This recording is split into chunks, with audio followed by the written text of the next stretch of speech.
안녕하십니까? 이 세상에서 보이스피싱 사기가 없어지는 그날을 기다리며 단 한 명이라도 피해를 줄이는데 도움이 되길 바라는 보이스피싱 백신입니다. 이번에는 피해자가 모임 카페에 올린 최근 주요 피해 사례를 두 번에 걸쳐 함께 알아보는 시간으로 오늘은 제1편입니다. 현재는 은행에서 스마트폰으로 촬영한 신분증 복사만으로도 인증을 해주는 경우가 많습니다.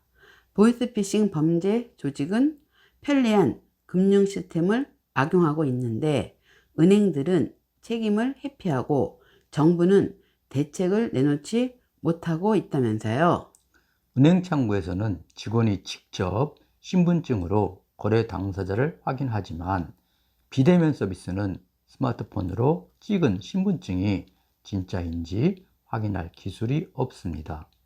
은행은 확인 기술이 없다는 사실을 인정하면서도 현재 규정을 지켰기 때문에 책임이 없다면서 신분증 관리를 제대로 못한 피해자의 책임으로 돌립니다.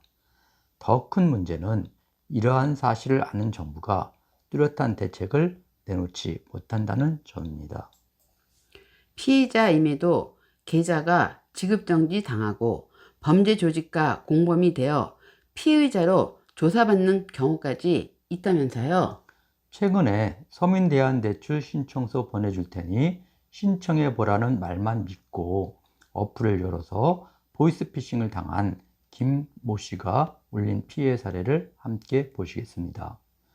문자를 열어보니 기존 대출이 있던 은행인데 약정 위반이니 모두 갚아야 다른 대출을 받을 수 있고 안 갚으면 소송까지 하겠다고 하였답니다. 조금 있다가 금융감독원이라고 전화가 왔는데 금융위반 조사 받아야 하고 소환일자는 추후 연락하겠다는 말만 하고 일방적으로 전화를 끊었다는 것이지요. 기분이 찜찜해서 그 피해자 핸드폰으로 금감원 대표번호 1332로 전화했더니 주민번호를 물었고 금융위반이 맞으니 기존 대출금을 모두 갚아야 한다고 했답니다. 계산해 보니 이자 2% 서민대안대출 1억 원을 만약에 받는다면 지금 내가 받고 있는 이자 4% 이자 5천만 원을 전부 갚아도 손해될 것 없다고 생각했습니다. 가족과 지인들에게 돈을 빌려 5천만 원을 은행에서 알려준 계좌로 입금하였더니 약정 위반금 10% 500만 원은 별도로 갚아야 하는데 고객님은 대출금을 빨리 갚았으니 고객님께만 특별하게 약정 위반금 500만 원을 보상하겠다고 하면서 지금 500만 원을 입금할 테니 이 현금으로 찾아서 내일 고객님을 찾아갈 우리은행 직원에게 대출금 완납 증명서를 반드시 받고 건네주라고 안내했다는 것입니다. 서민대안대출 신청서 다운 어플을 까는 순간 내 휴대전화는 보이스피싱 조직에 가로채기 당해서 그때부터 제가 거는 모든 전화는 피싱 조직에 자동으로 먼저 연결된 것이라고 합니다. 그동안 내 전화를 받은 기존 대출은행 직원, 금융감독원 직원과 서민대출대환 은행 직원 모두가 보이스피싱 조직원이었고 그들은 가짜 신분으로 가짜 역할극을 했던 것이었습니다. 경찰에서는 약정 위반금 특혜 지원으로 제 통장에 입금한 500만 원은 또 다른 피해자에게 사기친 피해 금액 중 일부라고 하였습니다. 제 계좌는 또 다른 피해자의 돈을 송금받아 범인에게 악용되었고 그 내용이 확인되어야 그때 가서 지급정지가 풀린다고 하였습니다. 보이스피싱 조직의 사기 대상에 걸리면 정말로 빠져나오기 힘든가요? 범인들은 사기 대상으로 지목한 사람의 상황에 가장 적합한 대화 사용과 상황 적응 훈련을 매일 반복적으로 교육받고 만약 피싱에 실패했을 때 가해지는 벌과 받아야만 하는 지옥 같은 훈련을 알기 때문에 정말로 목숨 걸고 달려든다고 합니다.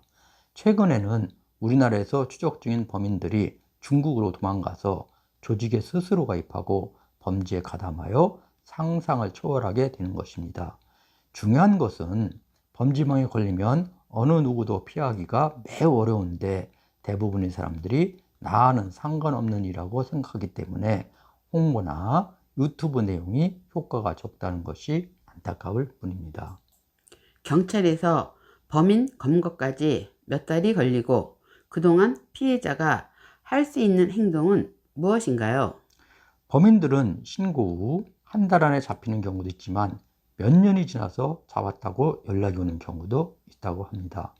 더 중요한 것은 보이스피싱 당한 것을 알았을 때 즉시 송금한 은행에 피해 신고하여 해당 계좌를 지급 정지하는 것이고, 금융감독원에 신고해서 일부라도 지급을 받고 형사재판 절차에서 배상 명령을 받아 추심을 해서 피해금을 회복하는 것입니다.